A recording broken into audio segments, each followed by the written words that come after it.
Hello and welcome to TIF 101, presented by the City of Park Hills Community Development Director, Rachel St. Pierre. What is TIF? TIF stands for Tax Increment Financing.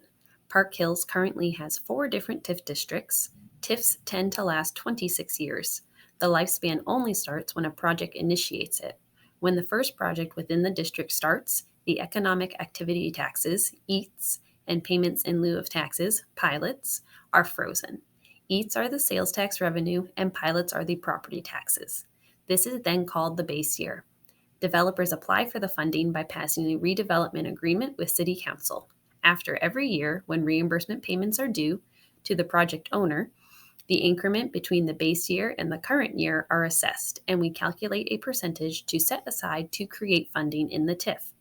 The fund does not bear interest and does not disappear if it goes unused.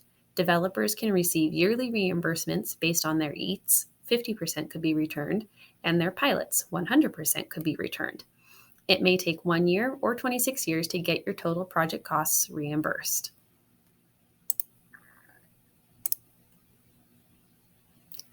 The City of Park Hills has 3 different TIF districts.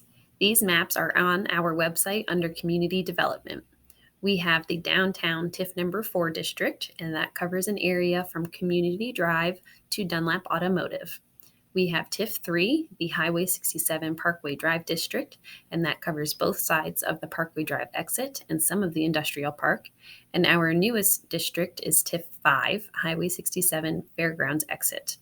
This TIF is divided into 3 redevelopment parcel areas, also known as RPAs. RPA 1 is where Lead Belt Power Sports was built. RPA 2 covers the fairgrounds area, and RPA 3 covers the east side of Highway 67. TIF funding can be used on a multitude of things. TIF considers public use areas as areas where reimbursements could be applied. TIF does not usually cover the interiors of buildings, so things like new carpet, bathrooms, or bake rooms would not be covered. Funding can also be used to pay for permit fees. Keep your receipts and invoices as they will need to be turned in at the end of a project. If you are going to hire a subcontractor, they must be licensed with the city. Our town has come quite a long way since its mining days, and we have several developers already making vast improvements to the area, and some are already also utilizing the TIF funding. With money left over in the special allocation funds, we can encourage other businesses to use it as well. A redevelopment plan will be completed by each property owner interested in receiving TIF reimbursements. Items 1 through 23 of this table of contents will be provided by the city. The additional information that will need to be provided will be the legal description of the property, a summary of the project, a summary of the project costs, a current assessment of the property values, and an estimated assessment of the property value after the improvements have been made. If you have a property that is going to create sales tax, we would like to see your current sales tax revenue and a forecast of the sales tax for the next year. Exhibits D and E will be provided by the city, but will need to be completed by the developer and turned in at the appropriate times. The form of substantial completion will be turned in on the completion date of the project, and the certificate of reimbursable costs will be submitted when all receipts and invoices are submitted within a year of the completion date.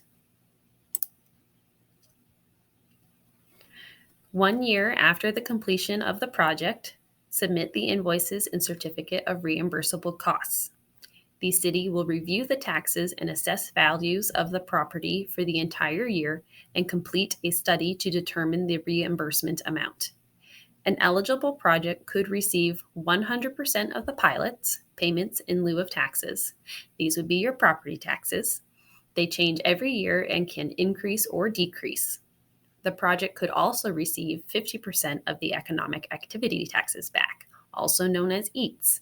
These are your sales tax and your utility taxes. Both the city and county have property and retail taxes. Residential, commercial, and agricultural for the pilots. EATs could have general, ambulance, fire, sheriff, road, storm, water, parks, schools, etc. In your redevelopment agreement, there will have been an estimate of the project cost. That cost will not be exceeded as you receive payments throughout the years.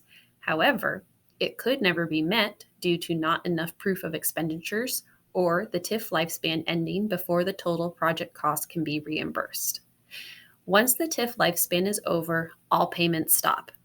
The city can either use those for infrastructure improvements or let them be dispersed back to each taxing entity. TIF 4 will be closing in 2027, TIF 3 will be closing in 2026, and TIF 5 is separated into 3 different areas due to its size. We call these redevelopment parcel areas. Redevelopment parcel area number 1 was activated in 2020. RPA 2 and 3 have not been opened yet. Here we have a very basic estimate of how long it would take to be reimbursed for a project that costs $5,000. In the first year of reporting, there was $200 in pilots and $1,000 in EATs. You can be reimbursed 50% of the pilots, $100, and 100% of EATs, $1,000, for a total of $1,100. If this trend continues in exactly the same way, it would take you 5 years to be reimbursed. Tax rates, assessments, and sales taxes can change each year. This could alter your payments. If you make more in sales tax revenue every year, you could get reimbursed faster. If your improvements of the property increase your property taxes, you could also get reimbursed more. In conclusion, we are here to inform you there is TIF funding available that is not currently being used, and we are hoping to educate property owners to use this funding. Each property owner will need to submit a plan to the city with vital pieces of information to be approved by City Council. There is no guarantee that the full project cost will be reimbursed when the TIF dies, the funding dies. TIF doesn't provide funding at the beginning of a project. The costs must be covered by the property owner, and they can then receive reimbursement over several years of repayments based on their property taxes and sales taxes. On this page, we have provided a few links to the city website where the city code is located. On the eCode website, you can also find ordinances, agreements, agendas, etc. The assessor's website is public, and this is where to find your property information like owner's names, owner addresses, the legal description, and anything else that may be on file. The CMO GIS website will show you estimated property lines and an aerial view of your property. It can also provide you with your parcel ID number. You can also use the city sewer and water maps to see if the utilities are present at the property as well. The community development team includes Audrey Arena, our permit clerk. She can assist you with permit applications and accepting paperwork. Ray Robertson, our code enforcement officer, who will complete inspections and verify quality of work. And Rachel St. Pierre, the director of community development. Thank you for coming to this presentation, and please feel free to reach out as often as you need to. We are here to support all of our property owners and business owners, and we hope to see this community flourish.